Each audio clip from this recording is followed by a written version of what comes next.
when I stepped outside and saw a half-eaten cheesecake bobbing in my pool alongside a pair of zebra-striped sunglasses and a waterlogged HOA violation notice, I knew something bizarre had gone down. It wasn't just the cheesecake or even the shattered wine glass by the DVYing board. It was the fact that this was the third morning in a row I'd woken up to signs of someone throwing a party in my backyard without me, without permission, and clearly without a shred of guilt. I stood there in my bathrobe, coffee in one hand, a crumpled notice in the other, wondering if my pool had gained a mind of its own and a taste for late-night chaos, or if someone in the neighborhood had completely lost theirs. The first time I noticed a towel slung over my patio chair that wasn't mine, I brushed it off. Maybe it blew in from a neighbor's yard. Maybe I'd just forgotten I owned it. But the second day, when I found a pool noodle nod like a wild animal had gotten to it and my Bluetooth speaker relocated, blaring Journey on repeat, suspicion crept in. Now, staring at this mess of cheesecake sludge and tacky eyewear, I knew I had a problem. The gate was locked, the camera was dead, yet someone was slipping into my fenced, keypad secured, motion-lit backyard and treating it like their personal rave spot. I didn't want to be that neighbor, the paranoid guy rigging traps for stray cats, but this was personal. Someone was trashing my space, my peace, and, worst of all, my pool maintenance budget. I live in Pine Hollow, a neighborhood ruled by the iron fist of the Pine Hollow HOA, a group so obsessed with standards they once fined a guy for planting daisies instead of roses. The board's queen bee is Linda Grayson. Yes, that Linda. Platinum bob, sunglasses on rainy days, clipboard always at the ready like she's auditing your soul. I considered lodging a complaint with the HOA, but that'd be a waste of breath. Linda would either blame it on rogue possums or slap me with a fine for unsanctioned dessert disposal. So I went DIY. I set up a discreet motion-activated camera aimed at the pool, subtle enough to avoid detection but sharp enough to catch the culprit. It took 2 nights. On the third, I got the footage I'd been dreading. At 11:48 p.m., the side gate creaked open, and in strutted Linda Grayson herself, decked out in a sequin cover-up, towing a cooler like she was staking claim. Behind her trailed 2 women and a guy, all in swim gear, hauling drinks and snacks like they were hitting a beach resort. They giggled, cranked up music on a portable speaker, and raided my lounge chairs, towels, and ate me cheesecake from the outdoor fridge. One woman shouted, "This guy's got killer snacks," while Linda launched herself into the pool with a cannonball that'd make a frat boy proud. I watched the video 3 times, sitting in my dark kitchen, coffee mug clenched like it was my last grip on reality. Linda, the same woman who'd fined me for a hedge half an inch too tall, who'd cited my fallen Halloween ghost as excessively droopy, was turning my pool into her private oasis while I slept 20 feet away. The next morning, I played it casual. I spotted her on her daily power walk, visor perched like a crown, and waved. "Hey, Linda, any idea who's been swimming in my pool at night?" She didn't blink. She chuckled, brushing it off like I'd told a cute little tale. "Oh, sweetie, probably raccoons. They're crafty these days. Want me to send a patrol to check?" Her tone was pure condescension, like a mob boss offering to find your stolen car. That afternoon, an HOA email hit my inbox. Violation notice. Unauthorized outdoor umbrella. Attached was a night shot of my patio. Umbrella slightly askew from the wind timestamp the exact night Linda had trespassed. She'd snapped the photo during her pool party and weaponized it against me. That's when I knew this wasn't just petty sneaking, it was a declaration of war. I combed through the footage, logging dates, times, faces. I even boosted the audio. They mocked my dull decor.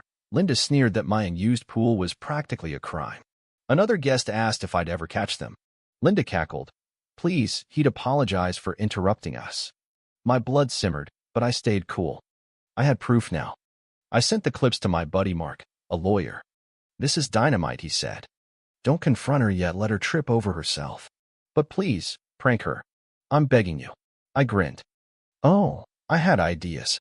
Linda had picked the wrong backyard to invade. I'm a chemical systems designer by trade, safe stuff, but oh so inconvenient when I want it to be. She loved surprises. She'd get one that'd itch for days and paint her ego purple. Linda didn't wait long to up the ante. 2 nights after the cheesecake fiasco, I came back from a weekend trip to find confetti in my pool, a plastic crown dangling from my hedge, and a lipstick scrawled, "Thanks for the hospitality," on my poolside mirror.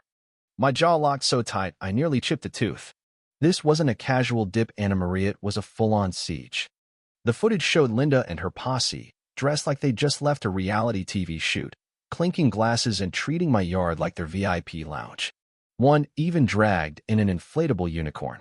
Linda strutted around, critiquing my plants, rifling through my fridge, and joking about annexing my pool for the HOA.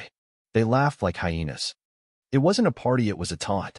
I filed an official HOA complaint, keeping it crisp and professional, with VY attached. Within a day, Linda replied, not a board member, just her. Short, smug, and dripping with gall, your claim is baseless. Note that filming HOA officials may breach privacy rules. Also, your umbrella issue remains unresolved. Then came a DULA 50 fine for hosting an unregistered gathering dated the night of her party, when I was 200 miles away. She wasn't just dodging accountability. She was punishing me for fighting back. She had the board in her pocket, or at least snowed. I could have called the cops, but she'd spin it into a sob story about community harmony. No, this needed finesse and a touch of payback. I looped in my cousin Jake, a CIVYL attorney with a knack for petty brilliance. He reviewed everything: footage, fines, email. Sand grinned. She's screwing herself in Technicolor. We don't confront yet. We build the case. Let her dig deeper. Meanwhile, I set my traps. I ditched the OBVYS camera, left the gate unlocked one night as bait, and tracked every HOA move she made. Then I hit a prank shop 2 towns over. No stink bombs, just a water-soluble itching powder, skin activated after 10 minutes, and a pool-safe dye that turned VYVYD purple with body heat, lingering for days. Perfectly harmless, perfectly hellish. I dusted the powder around the pool's edge where towels sat and mixed the dye into the water, letting the filter spread it. In VY Cybele until triggered. The next night, Linda rolled in at 10:47 p.m. with 2 newbies. I watched from the shed, phone recording. They dove in, smug as ever, until the scratching started. First subtle, then frantic. Then the purple bloomed, staining their skin like a cosmic bruise. Linda shrieked, flailing out of her flow tie. Her friend yelped, "What's happening to me?"